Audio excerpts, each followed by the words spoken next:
Because this is what you did before the internet, radio, and television and widespread literacy. You just took drugs and pretended you were a bird.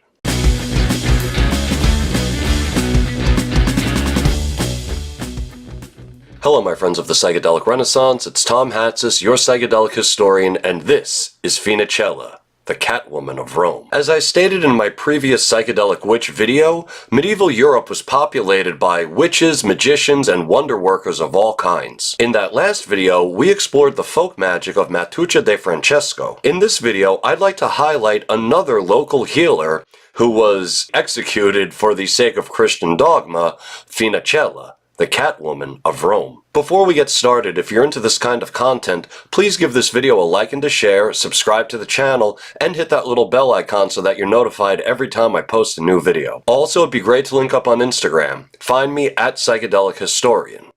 With that out of the way, let's do it. But first, a little background. We have to begin with Finicella's initial prosecutor, Bernardino of Siena. You see, way back in the summer of 1426, Bernardino got into a lot of trouble with the church. No less an authority than Pope Martin V had summoned Bernardino to Rome to sit before a panel of 52 judges and answer charges of idolatry, heresy, and magic. Although acquitted of all charges, Bernardino still worked tirelessly immediately afterward to prove to his peers that he could be counted among the devout. The best way to do it at the time, at least according to Bernardino, was to root out all magicians and witches from the Eternal City. He began immediately after his exoneration, right there in Rome, with a speech that he delivered in St. Peter's Basilica. Taking the pulpit, Bernardino warned people about the practice of magic and the hell that awaited those who engaged in it. Now, some in the audience took Bernardino very seriously.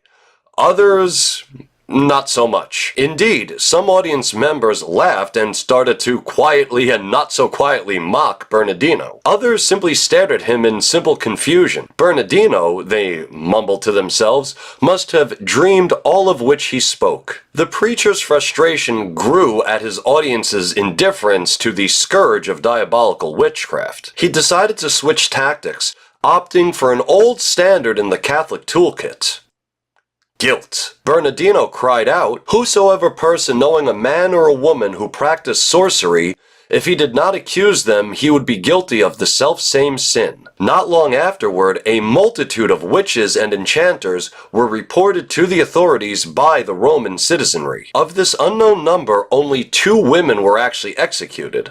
And of those 2 women, one of them is named specifically Finicella. There is a familiar resonance in the pattern of Finicella's supposed misdeeds. She engaged in a host of acts that included heresy, diabolism, and medicinal sorcery. Allegations similar to those thrust on another wise woman who I made a video about, Matuccia de Francesco. In fact, these allegations were simply thrown around at most any woman who practiced these sorts of healing arts. For deeper insight into that, check out my video, The Heuberg, Where Witches Dance. I'll link both the Matuccia video and the Heuberg video at the end of this one. But under the accusations of sorcery are indications of a true folk healer. A further clue given in the form of Bernardino's misogynistic condemnation of women like Finicella. "O doctors, how much you have studied, amid much expense, peril, and labor, but it is the dog-faced old woman who gathers all the honor." It would seem that, like other people of the time,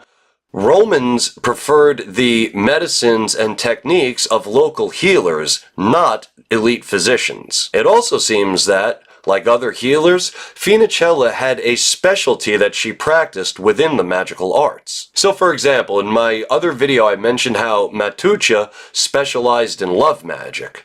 Well, Finicella seems more specifically to have been a pediatrician. In reverence for her pediatric prowess, Finicella would offer up the limb of an animal to the devil every time she cured a sickly child. As I've argued in the few videos I've made on this topic and in my book The Witch's Ointment, when we see the devil or Satan in this kind of context, It's usually a theological gloss over for either a local spirit that was used to help heal or a goddess. But to medieval theologians, there was only the Christian God, Jesus, and some angels. So any pagan holdovers or local spirits were always cast as demons. And the pediatrician's profession presented a target for those parents who had children who died under the care of one of these wise women, which was a very usual occurrence in the 15th century when Finicella lived. And since a loving God would never allow a child to die, there must have been some kind of Satanism or demonism wrapped up in the medicine. Or at least, that's what the cleverest theologians of the time believed.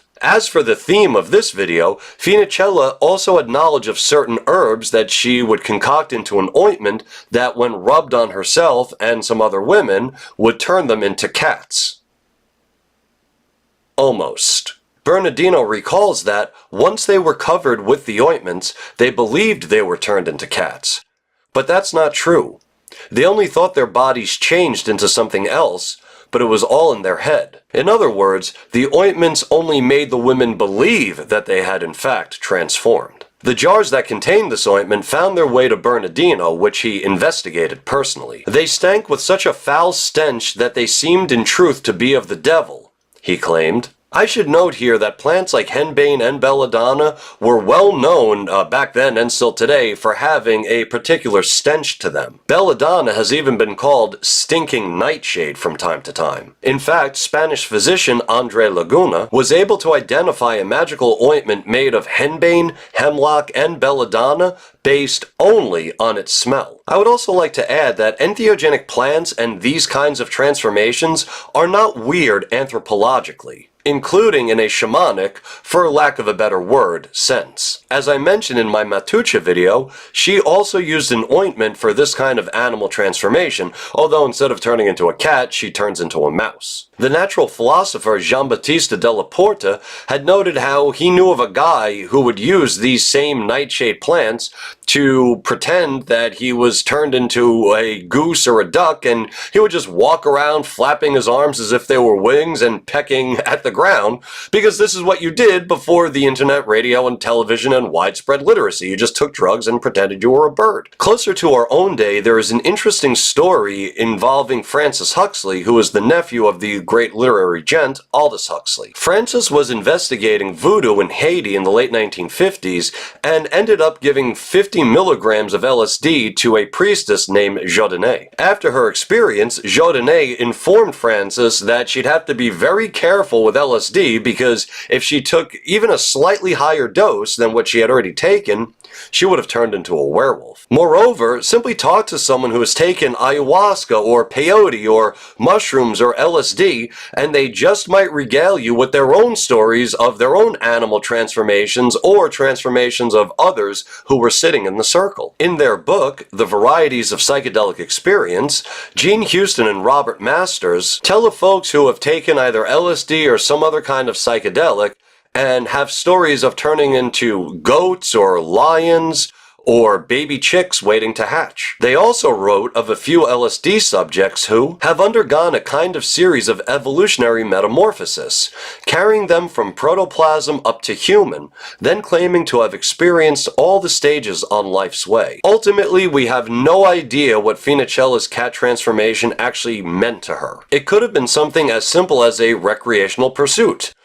Something to do when there was nothing to do. Or it could have had what we today might call shamanic, for lack of a better word, underpinnings. While we don't know and will in all likelihood never know how Finicella actually interpreted her cat transformation, she nonetheless gives us solid evidence that wise women of the time knew about these psychoactive plants, concocted them into ointments, and used them in ways that, again, are just not weird anthropologically. I mean, read your psychedelic books, you know, this kind of thing is pretty common. Even if, as in Finicella's case, the actual reasoning behind it is not always apparent to us. Well, my friends, that's all I have for you this time, and I'd love to thank you for stopping by. If you found value in this content, please give this video a like and a share, subscribe to the channel, and leave me a comment to let me know what I could do better. And until we meet again, I'm Tom Hatsis, your psychedelic historian, reminding you that you free your mind by using your brain.